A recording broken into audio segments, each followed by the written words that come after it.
Donc, cette semaine, on parle du guerrier 3, donc Virabhadrasana 3, tu vois. En le disant plus rapidement et plus souvent, ça va un peu mieux.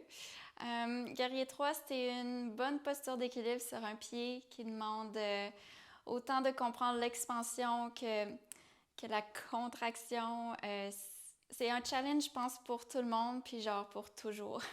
Donc, prenez-vous pas trop la tête, prenez-le comme un défi, comme une source pour observer son attitude et tout. Donc, de juste vous amuser vraiment dedans.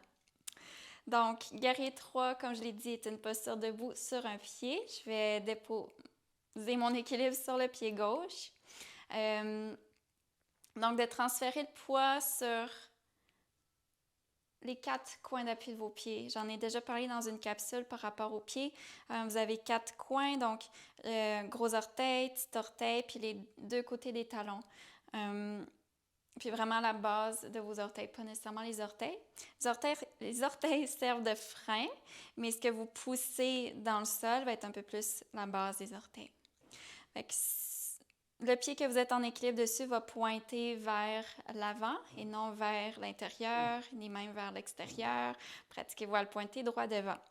Engagez déjà un peu plus votre cuisse pour que le genou soit plus stable, puis ramenez tranquillement le poids sur votre pied désiré. Donc, je vais me reculer, sinon je donne un bec à ma plante.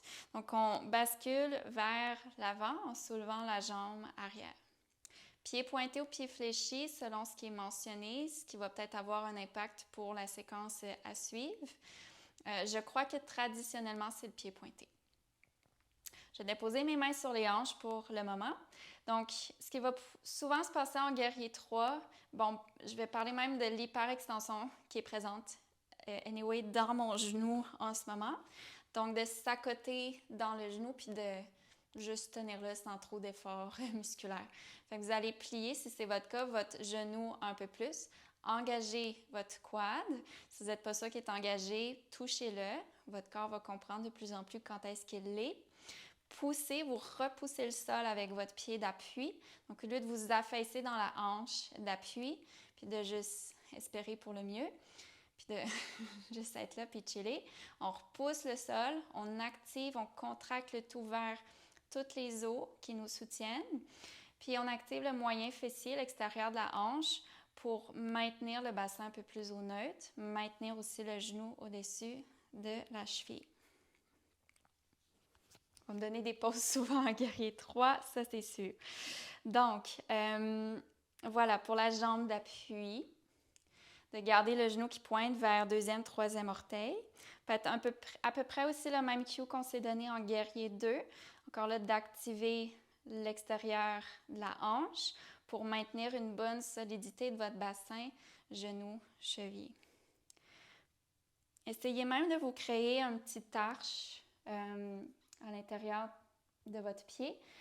Surtout ceux et celles qui ont les pieds plats, qui vont avoir une tendance à amener un peu plus le bord interne du pied au sol. Fait que pour vous, essayez de ramener un peu plus le poids dans le côté de votre pied, plus que vers l'intérieur. Mais encore là, c'est l'équilibre entre les deux. C'est pourquoi certains cues qu'on va mentionner vous font, puis d'autres vous font pas du tout. Fait que observez vos tendances. Est-ce que j'en mets plus à l'intérieur, à l'extérieur? Est-ce que je peux en mettre également au centre? À vous de voir. Fait qu'en guerrier 3, les hanches pointent vers l'avant, puis ensuite ils vont pointer vers le sol. Poussez votre pied arrière. Moi, je préfère le pied fléchi. Je vais l'expliquer comme ça. Ce qui m'aide à pousser le talon vers l'arrière plutôt que de tirer mes orteils vers l'arrière. On dirait que j'ai juste plus de force puis de conscience dans ma jambe qui est soulevée quand je fléchis le pied.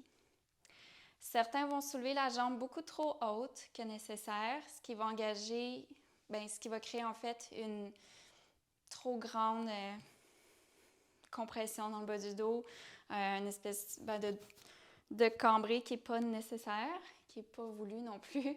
Donc, pour ça, pensez encore à votre aspect dans le guerrier 1 puis guerrier 2, où est-ce qu'on veut ramener le bassin au neutre.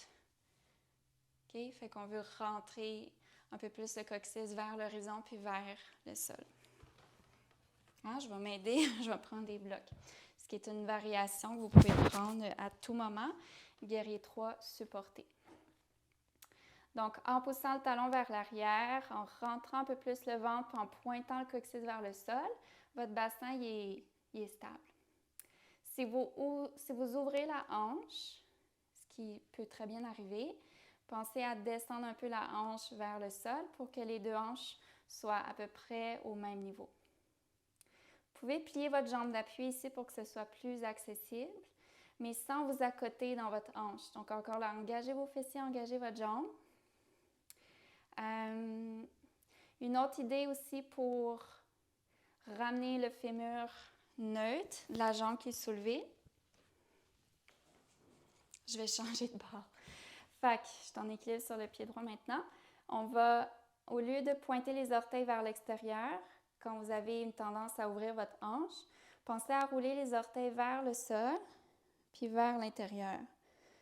Fait que votre rotation interne dans votre fémur de la jambe qui est soulevée va revenir au neutre. Les blocs, n'importe quand. Il y a très autre chose. La forme des bras. La forme des bras, encore là, ça va dépendre du reste de la séquence. Peut-être vous avez les mains au cœur, peut-être les bras en avion, peut-être les bras le long du corps. Traditionnellement, les bras au-dessus de la tête, en tirant les doigts vraiment loin du pied arrière. C'est pourquoi, traditionnellement, à mon avis, le pied est pointé. Puis éventuellement, votre corps va être parallèle au sol.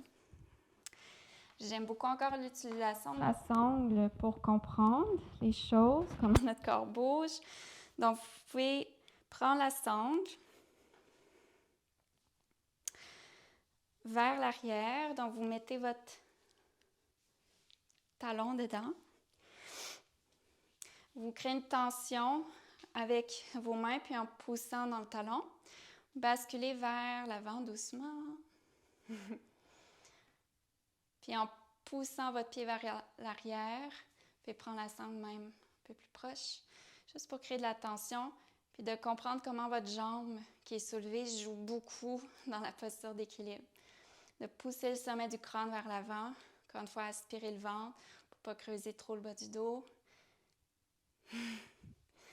Ouais, puis de vous amuser dans ce fameux guerrier 3. Si vous avez des questions pour guerrier 3 que j'ai peut-être pas couvert, vous pouvez lire la description écrite. Peut-être que j'y réponds. Mais sinon, écrivez-moi en commentaire, en message ou quoi que ce soit. Ça va me faire plaisir de répondre. Bonne pratique de guerrier 3. Merci.